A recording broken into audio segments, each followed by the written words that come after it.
तुम्हारी हर तकलीफों का मैं एक मुकम्मल जवाब हूँ, कभी वक्त मिले तो मुझे पढ़ना, मैं भारत का संविधान हूँ। भेड आणि बकरीची अवलाद नाही बनायचं, कारण त्यांची शिकार केली जाते. बनायचं असेल तर वाघ किंवा सिंह बना, कारण त्यांच्यावर कधीही अन्याय होऊ शकत नाही. नमस्कार विद्यार्थी मित्रांनो, यशोदीप अकॅडमीच्या ऑनलाईन लर्निंग प्लॅटफॉर्मवर तुम्हा सर्वांचं मी पुन्हा एकदा मनपूर्वक स्वागत करतो.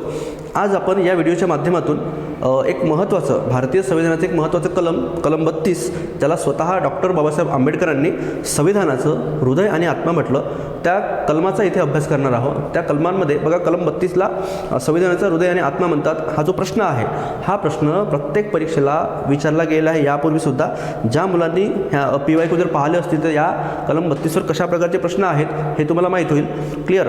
आणि महत्त्वाचं एक गोष्ट इथे अजून एक गोष्ट लक्षात ठेवण्यासारखी कुठली, तर कलम 32चा जर विचार केला आपण तर कलम 32मध्ये 5 प्रकारचे रिट्स सांगितलेले आहेत. ते रिट्स कोणाला लागू होतात आणि कोणाला लागू होत नाही अशा प्रकारचे प्रश्न आपण मुख्य परीक्षेत जर प्रश्न पाहिले तर अशा प्रकारचे आपल्याला प्रश्न दिसतात. मग महत्त्वाचं बघा, जर आपण कलम 32 विषयी जर विचार केला तर हे संविधानाच्या भाग 3 मध्ये येतात. बरोबर. भाग 3 मध्ये बघा, फंडामेंटल राईट्स संबंधित तरतुदी आपल्याला संविधानाच्या भाग 3 मध्ये दिसतात. कलम 12 ते 35 अंतर्गत, कलम 12 ते 35 अंतर्गत जे कलम आहेत हे सर्व कलम फंडामेंटल राईट्सचे आहेत, मूलभूत हक्काचे आहेत. आणि इथे अजून एक गोष्ट, फंडामेंटल राईट्स हे न्यायप्रविष्ट आहेत, न्यायप्रविष्ट, जस्टिसिएबल आहेत, जस्टिसिएबल. याचा अर्थ असा, जर मूलभूत हक्काचं उल्लंघन झालं तर आपल्याला न्यायालयात जाता येते. क्लिअर. आणि ते हक्क मागून घेता येते किंवा त्याची अंमलबजावणी सर्वोच्च न्यायालय असेल किंवा उच्च न्यायालयाकडून करून घेता येते. म्हणून मूलभूत हक्काला आपण न्यायप्रविष्ट आहे किंवा जस्टिसिएबल आहे असं आपण म्हणतो. क्लिअर. बघा, कलम 32 हा घटनात्मक उपाय योजनेचा हक्क आहे. कलम 32 हा घटनात्मक उपाय योजनेचा हक्क आहे, ज्याला आपण कॉन्स्टिट्यूशनल रेमेडी असं म्हणतो. बघा, आणि म्हणूनच सर्वोच्च न्यायालयाला संविधानाचं संरक्षण करता असं म्हटलं जाते.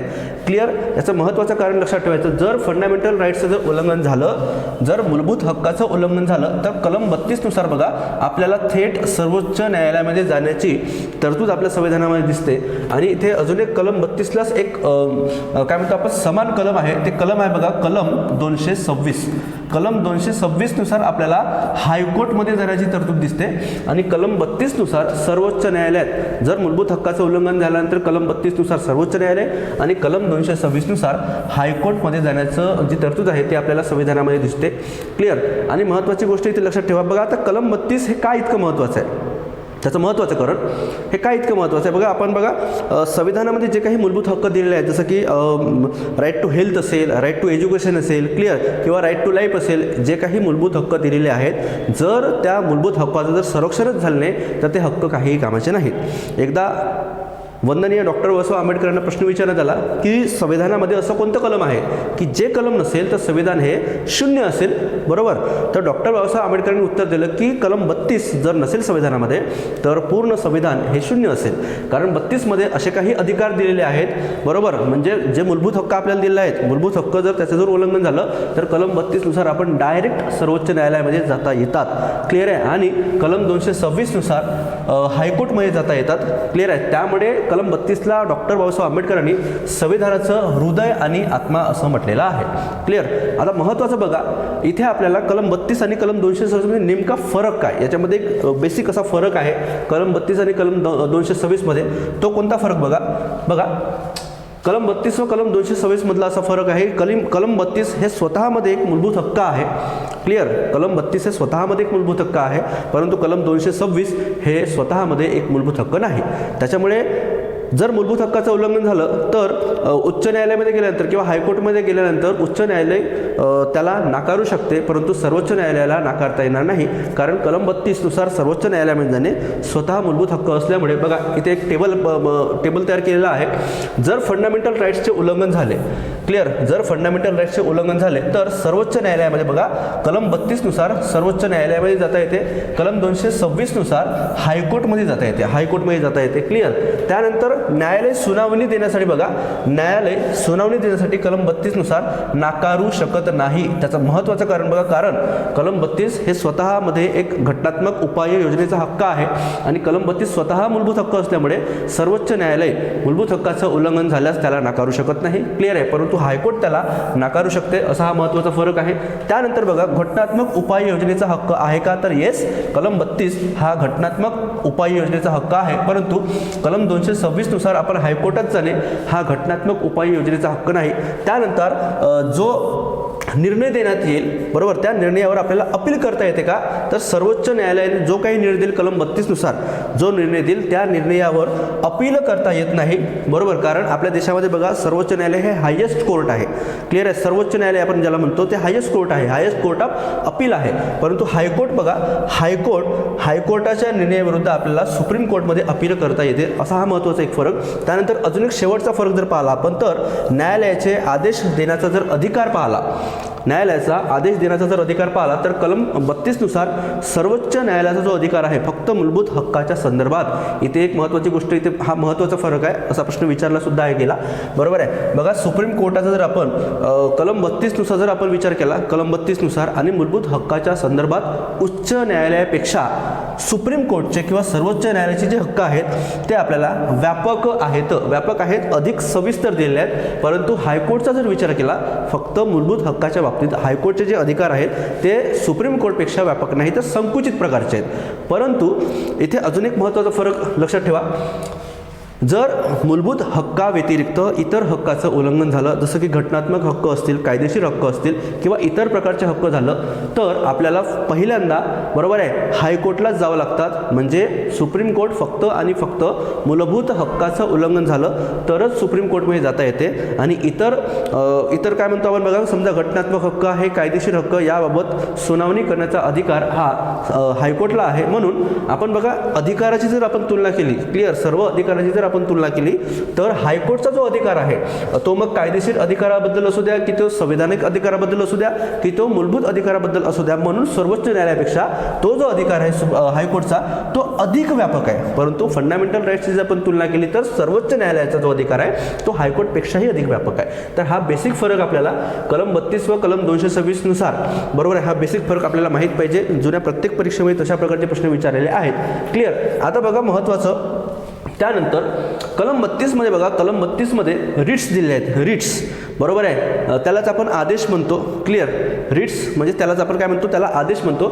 आणि हे आदेश एकूण 5 प्रकारचे आदेश आहेत, 5 प्रकारचे, बरोबर. पोलीस भरती किंवा सरळ सेवासारख्या परीक्षेला हाच एक प्रश्न विचारला जातो की एकूण रिट्सचे प्रकार किती, बरोबर. म्हणून इथे एक लक्षात ठेवा, रिट्सचे एकूण 5 प्रकार आहेत, 5 प्रकार आहेत.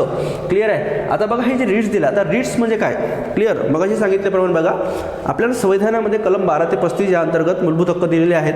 क्लिअर. जसं की आपण म्हणतो बघा आरोग्याचा हक्क असेल किंवा मग जीवन जगण्याचा अधिकार असेल, शिक्षणाचा अधिकार असेल, हे सगळे अधिकार दिलेले आहेत. परंतु त्या अधिकाराचं उल्लंघन झालं, क्लिअर आहे, मग त्याची अंमलबजावणी किंवा त्याच्या समजा न्याय मागायचा असेल तर न्याय कोणाकडे मागायचा, क्लिअर आहे. कारण कुठलाही कायदा करा बघा, कुठलाही कायदा असो, कुठलाही हक्क नुसतं देऊन ते चालत नाही, क्लिअर आहे. तर त्याच्याबद्दल त्याची अंमलबजावणी करता आली पाहिजे, तेव्हा त्याला हक्क, ते काहीतरी त्याला स्थान आहे असं आपण म्हणतो. क्लिअर. सोप्या भाषेत सांगायचं हे रिट्स म्हणजे काय, तर बघा जर एखादी बघा ज्वेलरी जर घेत असेल तर सर्वात पहिल्यांदा आपण सेफ्टीचा विचार करतो, मग ते हे एक प्रकारची सेफ्टी आहे. जर मूलभूत हक्काचं उल्लंघन झालं तर अशा प्रकारचे 5 रिट्स सर्वोच्च न्यायालय जारी करू शकते. रिट्स म्हणजेच आदेश, क्लिअर. रिट्स म्हणजेच आपण त्याला आदेश सुद्धा म्हणू शकतो, क्लिअर, किंवा त्याला निर्देश सुद्धा म्हणतात. महत्त्वाचं भाषा आहे एक, हा जो शब्द आहे रिट्स, क्लिअर, हा कायद्यात म्हणजे लीगल शब्द आहे, क्लिअर. त्याचा अर्थ काय होतो, त्याचा एक प्रकारचे 5 प्रकारचे आदेश कलम 32 नुसार सर्वोच्च न्यायालय देऊ शकतो, बरोबर आहे. आणि महत्त्वाचे कुठले आदेश बघा, तर पहिलं रिट्स आहे, पहिला रिट्सचा प्रकार आहे ज्याला आपण हेबियस कॉर्पस असं म्हणतो, त्याला मराठीमध्ये बंदी प्रत्यक्षीकरण असं म्हणतात. हा हेबियस कॉर्पस ही एक लॅटिन संज्ञा आहे, क्लिअर, ज्याचा अर्थ शरीर ताब्यात घेणे किंवा to produce a body, to have a body, clear. म्हणजे याचा अर्थ काय, समजा एखाद्या व्यक्तीनं, शासकीय पदावरील व्यक्तीने किंवा खाजगी व्यक्तीने एखाद्या व्यक्तीला बेकायदेशीर समजा डिटेन केलेलं असेल, अटक केली असेल तर त्या व्यक्तीला न्यायालयामध्ये हजर करा, अशा प्रकारचा आदेश सर्वोच्च न्यायालय कलम 32 नुसार हेबियस कॉर्पस या आदेशाअंतर्गत देऊ शकतो, क्लिअर. आणि इथे महत्त्वाचा गोष्ट हे लक्षात ठेवा की हेबियस कॉर्पस हा कोणाकोणाला लागू होतो, तर फक्त आणि फक्त शासकीय अधिकारी आणि खाजगी व्यक्तीच्या विरुद्ध सुद्धा हेबियस कॉर्पस सर्वोच्च न्यायालय जारी करू शकते, क्लिअर. शासकीय अधिकाऱ्याविरुद्ध आणि खाजगी व्यक्तीविरुद्ध सुद्धा. मग हेबियस कॉर्पस हे कोणाला लागू होत नाही किंवा कोणाच्या विरुद्ध जारी करता येत नाही. तर इथे ही गोष्ट लक्षात ठेवा, स्थानबद्धता जर वैध केली असेल, क्लिअर. बघा स्थानबद्ध करणे म्हणजे काय, तर एखाद्या व्यक्तीवर संशय आहे की तो भविष्यामध्ये काहीतरी गुन्हा करू शकतो, अशा व्यक्तीला स्थानबद्ध केली जाते, क्लिअर मुद्दा. मग त्या त्या जर स्थानबद्धता समजा वैध असेल तर हेबियस कॉर्पस न्यायालय जारी करू शकत नाही. न्यायालयाचा अवमान झालेला असेल, न्यायालयाचा अवमान झाला म्हणून जर त्याला अटक केली असेल तर त्या केसमध्ये बघा हेबियस कॉर्पस जारी करता येत नाही. क्लिअर आहे. त्याच्यानंतर न्यायालयाच्या अधिकार क्षेत्राच्या बाहेर आहे. एखादी कुठलाही खटला समजा न्यायालयाच्या अधिकार क्षेत्राच्या बाहेर असेल तर त्या विरुद्ध सुद्धा हेबियस कॉर्पस हे आदेश देता येत नाही. त्यानंतर सक्षम न्यायालयाने स्थानबद्ध केले असेल तर अशा 4 केसमध्ये हेबियस कॉर्पस ही जी रिट्स आहे हे न्यायालयाला देता येत नाही. परंतु फक्त आणि फक्त इथे लक्षात ठेवा, शासकीय अधिकारी व खाजगी व्यक्तीच्या विरुद्ध हेबियस कॉर्पस सर्वोच्च न्यायालय किंवा उच्च न्यायालय ह्या प्रकारचं रिट्स जारी करू शकते. त्यानंतर दुसऱ्या प्रकारचं रिट्स आहे बघा, दुसऱ्या प्रकारचं ज्याला मॅन्डॅमस म्हणतात किंवा त्याला मराठीमध्ये परमादेश असं म्हणतो आपण. आणि सगळ्याच्या सगळ्या ह्या लॅटिन संज्ञा आहेत.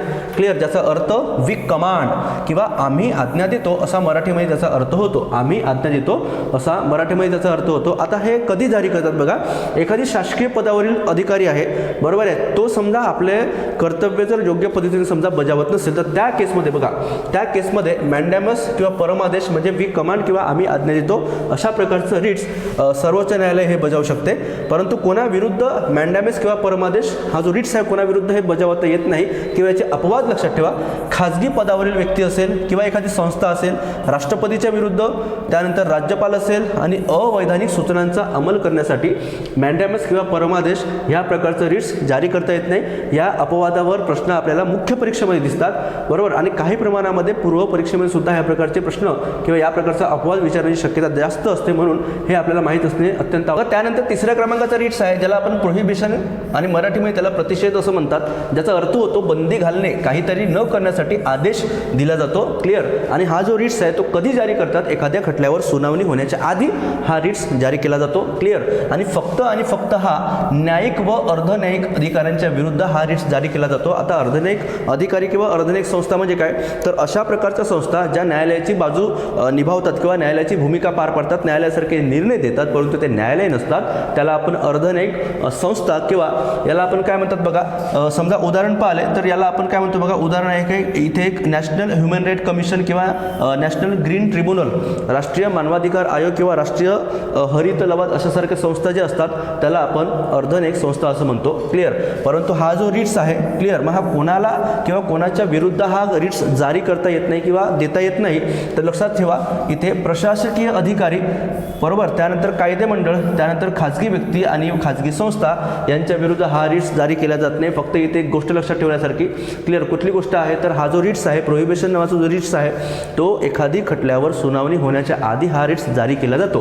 क्लिअर. त्यानंतर बघा चौथा जो रिट्स आहे, त्यामध्ये आहे बघा सर्शिओररी किंवा त्याला उत्प्रेक्षण असं म्हणतात.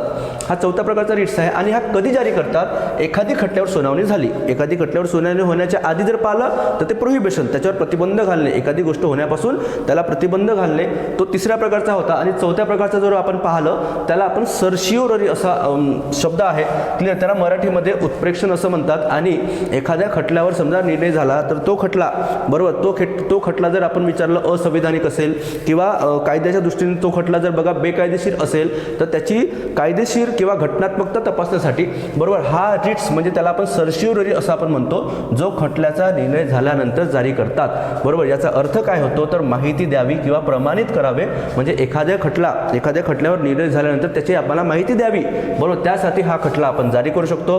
बरोबर. सुप्रीम कोर्ट किंवा हायकोर्ट. आणि हा जो आदेश आहे, क्लिअर, हा जर आपण आदेश पाहिला तर हा कोणाच्या विरुद्ध देता येतो तर एखादी न्यायिक संस्था असेल, एखादी अर्धन्यायिक संस्था असेल. आणि 1991 पासून हा जो रिट्स आहे तो प्रशासकीय अधिकाऱ्यांच्या विरुद्ध सुद्धा हा खटला किंवा हे जे रिट्स आहे ते जारी करता येते. परंतु अपवाद कोणाबद्दल हा जारी करता येत नाही, कारण अपवादावर प्रश्न असतात, त्यामुळे कायदे मंडळाच्या विरुद्ध हा रिट्स जारी करता येत नाही.